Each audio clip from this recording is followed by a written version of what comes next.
أهلا ومرحبا بكم أعزائنا المشاهدين في حلقة متجددة من برنامجكم أرض الشعراء.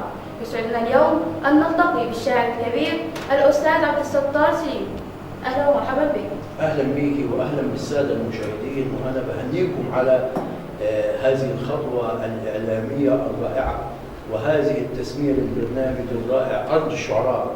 الحقيقة اسم له مدلول كبير وواسع، وده قماشة عريضة إن احنا نستضيف كل شعراء الجنوب وشعراء مصر حتى كلهم، يعني نجيب ناس من بعيد ويقولوا معانا في البرنامج ده.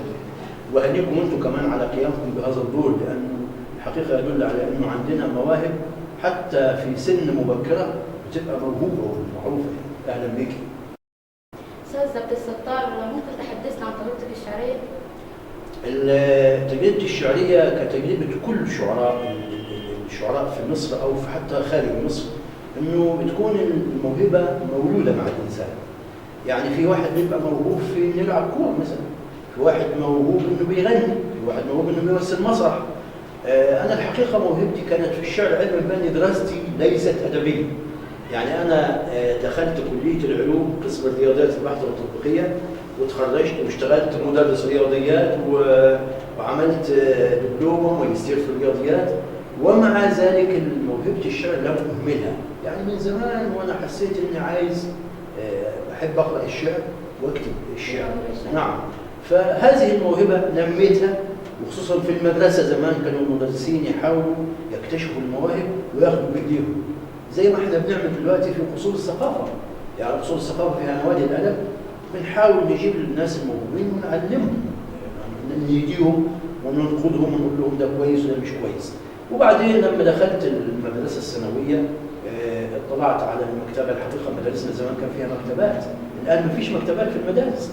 يعني أي ركن في المدرسة بيستغلوه للفصل، يقول لك يا عم نعملوا فصل. غلط. الأنشطة في المدارس مهمة جدا. الأنشطة في الجامعات، الحقيقة أنا مبسوط جدا من كلية الإعلام، هذه الكلية الوليدة في قنا، وأعتقد إن ما لهاش نظير إلا في القاهرة متهيألي، مش كده؟ في القاهرة. بس. وفي بني سويف. في بني سويف، تمام. فالحقيقة نشاط هايل، وأرجو أنكم أنتم تعملوا نقلة نوعية في فكرة الجنوب، لأن الجنوب الحقيقة محروم. وبعدين دخلت الجامعة انتميت لبعض الأسر. زمان كان برضه فيه اساتذه يبقوا مهتمين، يبقى رئيس اسره الادب مثلا، رئيس اسره الشعر، رئيس اسره المسرح. هل ده موجود الان يا مرة عندكم؟ في اسر يعني؟ في اسر جميل. فمن خلال الاسر كانوا يعملون لنا ندوات ويعملون لنا مسابقات مكافآت زهيده، لكن كانت مشجعه، يعني تخلينا ندخل في المسابقه ونحاول نكتب ونقرأ ونحسن مستوانا. وبعد كده لما تخرجت ابتديت أقرأ بقى الشعر الرسولي. قرأت الشعر الجاهلي، وقرأت الشعر صدر الإسلام، وقرأت الشعر الأموي جرير والفرزدق، وقرأت الشعر العباسي العصر الأول والثاني، المتنبي وأبو العلاء المعري والشريط برود، وكل عظماء الشعراء دول قرأتهم وتأثرت بهم وأخذت عنهم. ثم وصلنا إلى العصر الحديث مع محمود سامي البارودي، اللي هو أحيا مدرسة الشعر، بيسموه حتى صاحب مدرسة الإحياء. وثم شوقي وأمير الشعراء أحمد شوقي، وحافظ شاعر النيل، وخليل مطران شاعر القطرين. يمكن شبابنا ما يعرفوش سبب التسميات دي. إن شاء الله في برامج جاية بإذن الله تستضيفوني عشان نتكلم بتوسع عن هؤلاء الشعراء.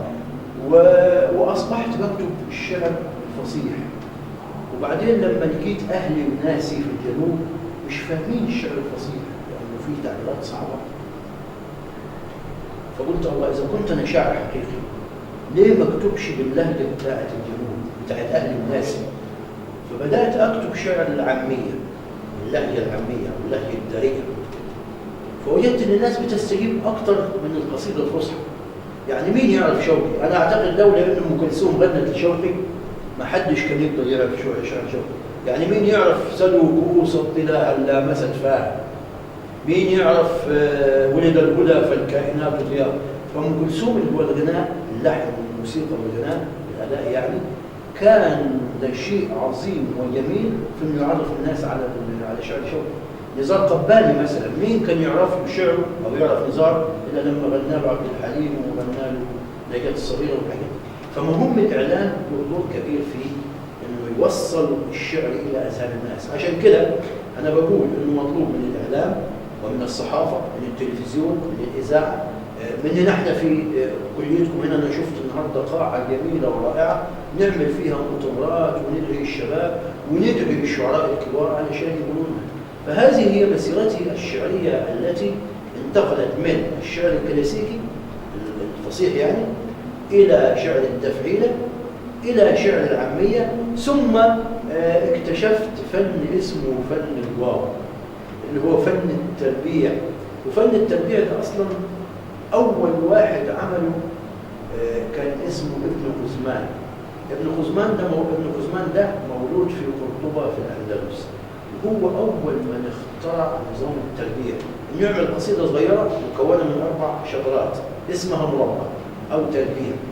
وكان ابن غزمان أول شاعر عامية، ما كانوا يسموه عامية زمان، كانوا يسموه الشعر الملحون. الملحون يعني الخالي من الإعراب. فأول شاعر الناس تحبه وتعشقه وتسمعه. ليه حبوه؟ لأنه كان بياخذ من الناس ويعطيهم، يعني ما يقعدش بوجه عاجي كده ويألف، لا، يشوف القضايا الحياتية والناس والمشاكل ويتكلم عنها، والناس عايزة حد يعبر عنها.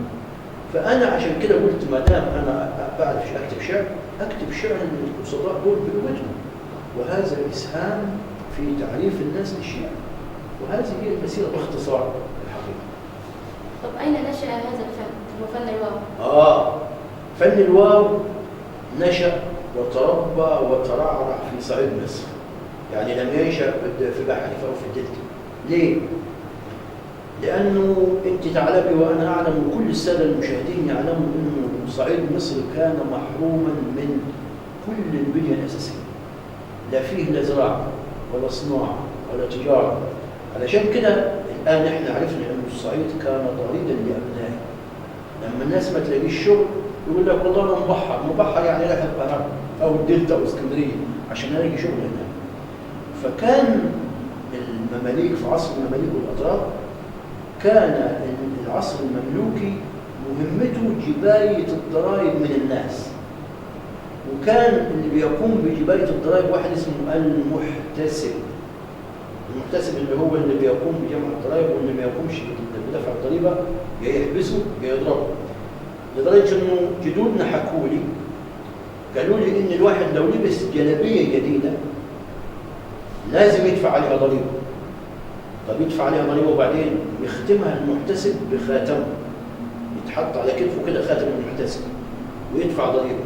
طب لو اتسخت الجلابيه دي وحب يرسلها صاحبها، الخاتم حيضيع ويلبسها تاني، لازم يختمها تاني ويدفع ضريبه تاني. الى هذا الحد كان في اجحاف وظلم وقسوه. طيب رجل الشارع عايز يشكو من هذا الامر وعايز ينتقل للحاكم المملوكي، فيقول ايه؟ يوقف بين الناس ويقول ولا حد خالي من الهم حتى قلوع المراكب، اوعى تقول للندل يا عم لو كان على السرج راكب. السرج يقصد به الحصان، يعني كناية عن الحصان. فلما يقول ولا حد خالي من الهم حتى قلوع المراكب، اوعى تقول للندل يا عم لو كان على السرج راكب. مين الندل ومين اللي على السرج راكب؟ زمان ما حدش كان يركب الحصان الا المملوك اللي هو الحاكم. فهو لما يقول كده وهو بيشتم الحاكم بطريقه غير مباشره. ففن الواو اتعمل لكي يعبر به رجل الشارع عن همومه وآلامه وأحلامه. يقول ولا حد خالي من الهم حتى السعف في جرير، السعف اللي هو القوس النخل يعني. ولا حد خالي من الهم حتى السعف في جرير، اوعى تقول للندل يا عم لو كان روحك فيه. طيب الشكل ده عبارة عن 4 شطرات. ولا حد خالي من الهم دي شطرة، حتى قلوع المراكب دي شطرة ثانية، اوعى تقول للندل يا عم دي شطرة ثالثة، لو كان لو على السرج راكبة دي الشطرة الرابعة. هو ده التربيع اللي ابتدعه ابن غزمان. طيب ده معمول ازاي؟ يعني يعني البنيان الهيكلي بتاعه ازاي للناس المتخصصين اللي عايزين يعرفوا فن الواو اصله ايه. ده معمول على بحر شعري معين ومقفى بشكل معين.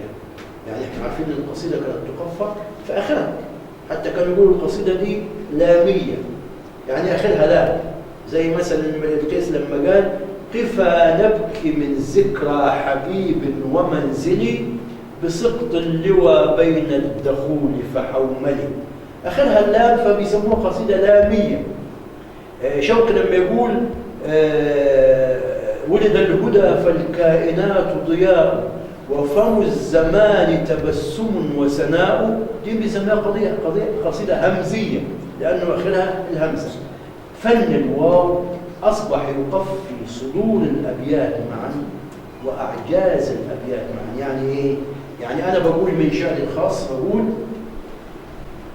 اول كلامي حصل لي عل الغزاله مشتله واحكي على اللي حصل لي وزرع همومي في مشاكلي. هذه هو هي اول كلامي حصل لي عل الغزاله مشاكله واحكي على اللي حصل لي وزرع همومي في مشاكلي. شوفي، حصل لي الاولانيه وحصل لي الثانيه كلمتان تنطقان بنفس الكيفيه وتختلفان في المعنى. عل الغزاله مشاكله وزرع همومي في مشاكلي، برضه مشاكله ومشاكله كلمتان تنطقان بنفس الكيفيه وتختلفان في المعنى. نفسرها ازاي؟ اقول اول كلامي حصل لي عل الغزاله مشاكله، حصل لي يعني سوف اصلي، واللي الغزاله مشاكله مقصود بها الرسول صلى الله عليه وسلم. الغزاله مشاكله يعني مشت اليه. واحكي على اللي حصل لي يعني حدث لي، حصل لي يعني. وزرع همومي في مشاكله، مشاكله هنا هي مشاتلي، هي معمشته. واحد يسالني، انت تسالني طب انا اعرفها ازاي؟ اقول لك وزرع، طب الزرع هيكون فين؟ يا في المشتل يا في الغيط يا في كده يعني. فهنا فن الواو نشأ وتربى وترعرع والتزم بالتقفيه المغلقه. ليه التقفيه المغلقه؟ علشان تخفى على الحاكم المملوكي. حتى الراجل كان يقولوا خايف لحسن الحاكم يفهموا ان هو بيشتمه، فما يقولش انا اللي قلت، لا، يقف الناس ويقول وقال الشاعر، عشان لما يشتم ويمسكوه يقول ده مش انا، ده انا سمعته وهو كلامه هو.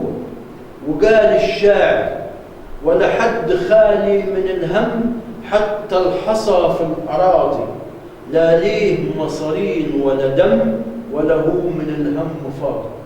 شوف الألم وصل بالراجل ان هو بيأنسل الحصى، الحجاره، نقول الحجاره دي ملهاش لا مصارين ولا دم لكن من الهم مش فاضي، يعني مهمومه برضه. الى هذا الحد كان الشاعر، وانا ما بسميهمش شعراء، انا بسميهم جوالين، لان الشاعر الان يطلق على الواحد المتعلم اللي بيتعلم الشعر ويكتبه، لكن دول كانوا بيقولوا شعر من غير ما يتعلم. هل فن الواو لقى قبول من الجمهور؟ فن الواو لقى قبول منقطع النظير، مش من جمهور الصعيد. المفروض هو الفاظه كلها صعيديه واغراضه كلها صعيديه، لكن انا الان لما بروح اي مؤتمر في الدلتا مثلا، في اسكندريه، في السويس، في القاهره، يقولوا لي ما تقولش لا شعر فصحى ولا عاميه، احنا عايزين نسمع فن واو. ليه يا عمي؟ يقول لما كل الناس بتقول شعر فصحى وعاميه، احنا عايزين فن الواو. ليه؟ لانه فن الواو لو اتقال بشكل جيد انت تقدري تحفظيه. ليه؟ لانه هو برضه السهل الممتنع. يعني لما اقول لك مثلا عيني رأت سرب غزلان فيهم غزالة شريدة والقلب لما غزلان شاور وقال لي شريدة، تلاقي نفسك انت حافظاه. لو انا رددته مرة ثانية حتحفظيه وتقولي زي. فهذا هو الفن الذي يسمونه السهل الممتنع، وراج هذا الفن وحفظته الناس لانه كانش مدون. يعني انت يقف الشارع بالناس ويقول هذا الشعر، نطلع 5 6 مثلا حافظين اللي قاله. ليه؟ لانه احنا ما نعرفش نكتب. يعني هذا الفن ابتدعه الاميون وحفظه الاميون. انا جمعت هذا الفن من افواه الحفظه القدامى. اقعد معاه زي ما احنا قاعدين كده واقول له تعالى يا عم محمود قول اللي انت حافظه، فيقعد معايا وابقى فاتح التسجيل او اكتب وراه ويقول. هو ما يعرفش عن ده اسمه فن الواو، هو بيقول جايز يطلع موال، جايز يطلع فنان، جايز يطلع مثل شعبي. أنا لما أروح البيت باعتباري متخصص ناقد متخصص في التراث، أو مفصل فن الواو لوحده والموال لوحده والتراث والمثل الشعبي لوحده. أستاذ عبد الستار، أي ألوان الأدب تفضل؟ أنا الحقيقة أفضل الشعر باعتباري يعني هوايتي كانت شعرية، لكن أنا أقرأ القصص والروايات والمسرح أكثر ما أقرأ الشعر، لأن قرأت الشعر زمان خلاص، يعني لا مزيد على قراءة الشعر إلا وقرأت الشعر الأجنبي حتى. يعني قرأت شكسبير، قرأت تيلس إليوت، قرأت مولير، قرأت كل الشعراء الكبار الأجانب اللي هم يعني نستفيد منهم من خبرتهم. لكن أنا بقرأ مسرح، بقرأ رواية، بقرأ قصة قصيرة، لأن كل دي بتفيد المبدع. المبدع لازم يكون موسوعي يعني ينوع مصادر السلاح. عارفة تنويع مصادر السلاح؟ أو المبدع لازم ينوع مصادر التثقيف بتاعته، يعني يتثقف بالقصة والرواية. أنا كنت ببقى مبسوط جدا لما الشيخ الشعراوي الله يرحمه هو بيقول خواطر حول القرآن الكريم، يتكلم في الفلك، يتكلم في الهندسة، يتكلم في الطب، يتكلم في الشعر. يقول لي قال شوقي رحمه الله، بيبقى حافظ شعر شوقي. هذا شيء عظيم. واسع الثقافة. طبعا واسع الثقافة. أستاذ عبد الستار، ما رأيك في الجيل الجديد من الأدباء والشعراء؟ الحقيقة الجيل الجديد أنا زمان كنت بعتقد أنه هو مظلوم، لكن الآن اكتشفت أنه هو مقصر وليس مظلوم. ليه؟ يعني أنا زمان لما كنت عايز أثقف نفسي، كيف أثقف نفسي؟ أروح مكتبة المدرسة، أروح مكتبة الكلية، أروح المكتبات العامة. زمان على فكرة كان في كل مركز ما يسمى بالمكتبة العامة، مكتبة كبيرة في مركز زي حمادي مثلا، كان في مكتبة كبيرة فيها كل الكتب زي دار الكتب اللي في مصر، صورة مصغرة من دار الكتب. الآن ما فيش. فكنت أستمع إلى الراديو، لأن الراديو كان وسيلة الإعلام الوحيدة بالنسبة لي. الآن في راديو وتلفزيون ونت، والميديا الإعلامية تنوعت، أصبحت ميديا مقروءة ومسموعة ومرئية. وعندك الكليات الإعلام، زمان كنا ما كانش فيه كلية الإعلام زي كليتكم الجميلة العظيمة دي. فالشعراء الآن، مش الشعراء بس، كل الأدباء الآن مقصرين لأنهم لا يحصلون التحصيل الجيد، هم يستسهلون. يعني مثلا احنا عارفين انه الشعر مر بثلاث مراحل. شعر القصيدة الكلاسيكية أو بيسموها القصيدة العمودية، اللي هو البيت يتكون من شطرتين، ثم انتقل إلى شعر التفعيل الذي كان رائده نازك الملائكة وفضوى طوقان وتوفيق زياد ومحمود درويش والناس دول، وبدر شاكر السياب، وعندنا أحمد عبد المعطي حجازي والشاعر صلاح عبد الصبور وأمل لوخ الله يرحمه. كل دول كانوا رواة قصيدة النثر. بعد كده الشباب استسهلوا وقال لك لا، قصيدة النثر كانت تستغني عن الوزن، يعني البيت بشكله التقليدي، وتستغني عن القافية مثلا، بطلوا يستغنوا عن يقولوا قافية، يستغنوا عنها. الآن قصيدة طلع ما يسمى بقصيدة النثر التخريبية، لأنها قصيدة ونثر ما ينفعش، يا قصيدة يا نثر. يعني طب ما في نثر جميل أحلى من الشعر. لماذا سميت قصيدة النثر؟ هم ابتدعوا هذا على أساس إنه ده شعر فسموه قصيدة، ونثر لأنه خالي من الوزن والقافية. طبعا تحايل يعني، بس تحايل ممجوج. وهذه القصيدة عيبها إيه؟ يعني ليه أنا بحتج على هذه القصيدة؟ أنا بحتج على هذه القصيدة لأني لا أستطيع أن أعلمها المرضى. افترض أنت عايز تتعلم الشعر، فبقول لك تعالي نتعلم الشعر. الشعر بيبقى فيه بحوث شعرية وفيه نماذج مختارة قالوها كبار الشعراء نتعلمها ونحفظها. طب قصيدة النثر نتعلمها إزاي؟ ليس لها ضابط ولا رابط ولا أي قانون يظبط. وعلى فكرة أي فن ليس له ضابط من قوانين ضابطة ينمحي ويضمحل ويضيع. يعني حتى فن التشكيل، فن التشكيل اللي كان بيكاسو بيعمله في سلفادور دالي بيعمله، ده له قوانين، له أصول.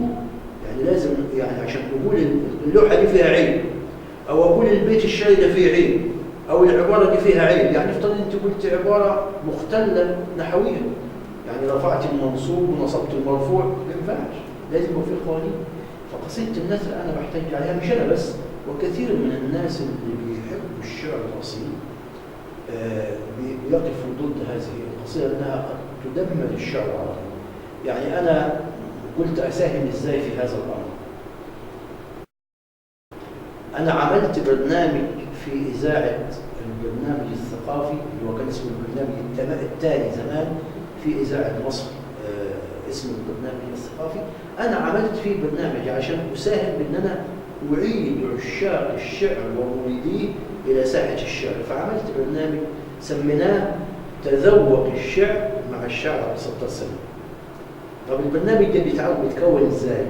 أنا بختار بيت شعر شهير زي مثلا بيت المتنبي اللي قال إذا رأيت نيوبا ليس بارزة فلا تظنن أن ليس يبتسم مثلا. كلنا حافظين هذا البيت، وهذا البيت لشاعر كبير زي المتنبي، احنا مؤمنين بشعرية المتنبي وإنه هذا الرجل عظيم.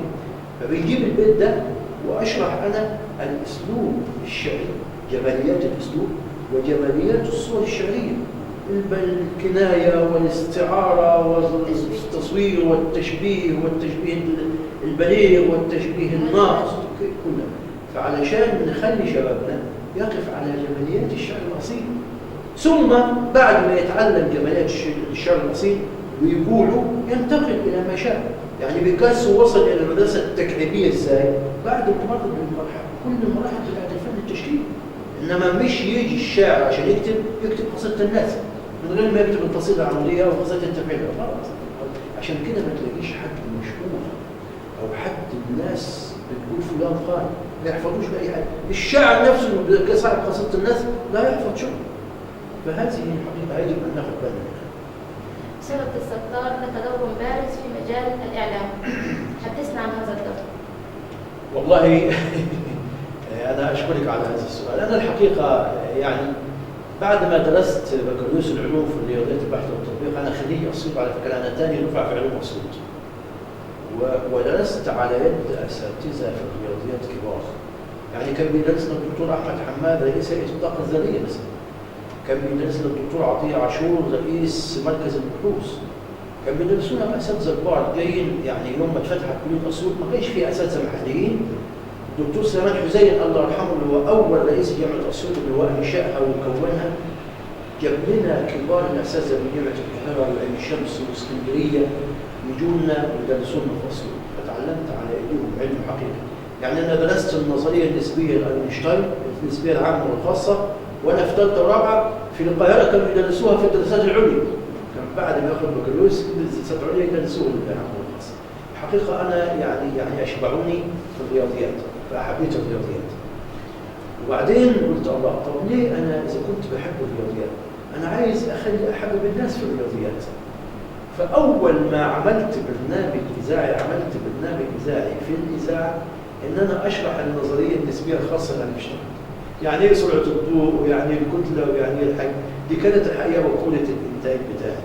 بعد كده كنت في جامعة جنوب الوادي، كان بعد الولد ما ياخد ثانوية عامة يلتحق بكلية التربية النوعية، فكان في شعبة تربية فنية. فقلنا الله، طب ليه ما نعملش شعبة التربية الموسيقية اللي أنا دارس مزيكا؟ أنا بعد بكالوريوس العلوم أخذت بكالوريوس موسيقى مسرحية، تخصص آلتي الأساسية العود وآلتي الإضافية الناي. فقلت ليه طيب ما نساهمش في جنوب مصر؟ لأنه جنوب مصر لعلمك البنت كانت تتكسف تغني، الراجل كان يتكسف. يعني لازلنا بننظر إلى عازف الربابة إنه راجل شحات، لا راجل فنان. لازلنا بننظر إلى الراجل المنشد اللي كان بينشد في الحضر إنه راجل أرزاقي بأبو العيش، لا راجل فنان. الراجل اللي بيضرب بالفك ده راجل فنان، ده بيعمل إيقاع. الفرق الموسيقية الآن تتكون من هؤلاء الناس. بنجيب عازف ربابة، بنجيب عازف ناي، بنجيب عازف عود، بنجيب عازف طبلة، بنجيب عازف رج، بنجيب عازف قانون، بنجيب كل دول فنانين. احنا في الصعيد عشان ثقافتنا كانت محدودة كنا بنعتبر الغنى عيب. فعلشان كده لما فتحوا قسم التربية الموسيقية في جامعة جنوب الوادي، كلية التربية النوعية، كان العيال بيقدموا. فكان الراجل اللي ممتحن صديقي أستاذ في كلية التربية الموسيقية في القاهرة، فجاء فلما جاء عشان يمتحن قال لي تعال أنت عايز نقول مع بعض عشان تسمع العيال بتوعهم يعني. فيدخل العيل الأستاذ يعمل له إيقاع معين عشان لو كانت ودنه موسيقية يدخله قسم، فيعمل له إيقاع كده مثلا ويقول له عيد الإيقاع ده. الولد ما بيعرفش يعيد وما كانش موسيقية. فقال لي طب ايه الحل؟ قلت له الحل بسيط.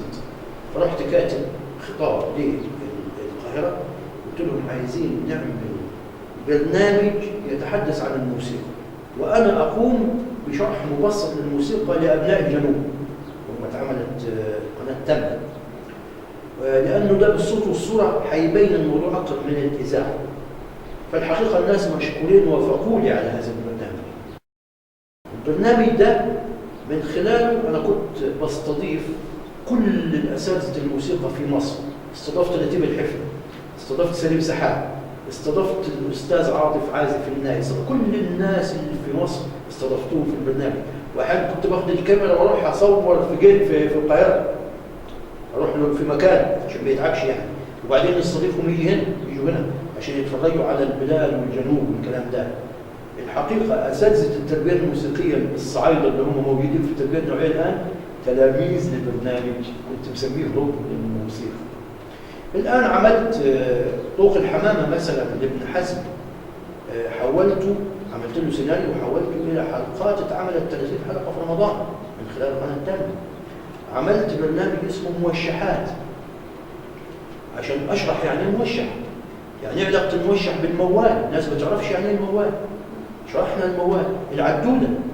العدودة عندنا في صعيد مصر ده فن نسائي بحت، يعني ما يقولوش الرجال. الست المعددة تقول ايه مثلا؟ تقول بحر البلد ساعي معاه ورقة، يا ود سلام والله خبر غربة.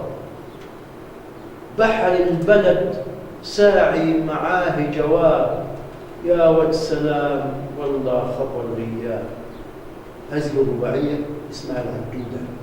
وبعدين حكاية بحر البلد وورقة وجواب، يقولها الستات لما ابنها يتغرب ويبعت لها جواب، كانت ما فيش تليفونات ولا ست اتصالات، الجواب قد يصل الجواب بعد شهر، قد يصل بعد 6 شهور، قد يضيع. فلما مساعد البريد كان هو اللي يجيب الجوابات يوزعها على القرى على البيوت يعني، وكنا نديه قرش ساعة مكافأة يعني، أول ما يجيب لنا جواب نفرح. فالست لما ابنها يكون متغرب ويجيها جواب فبتقول له اقرا لي يا ابني الجواب ده لحسن يكون ولدي عيان ولا مات.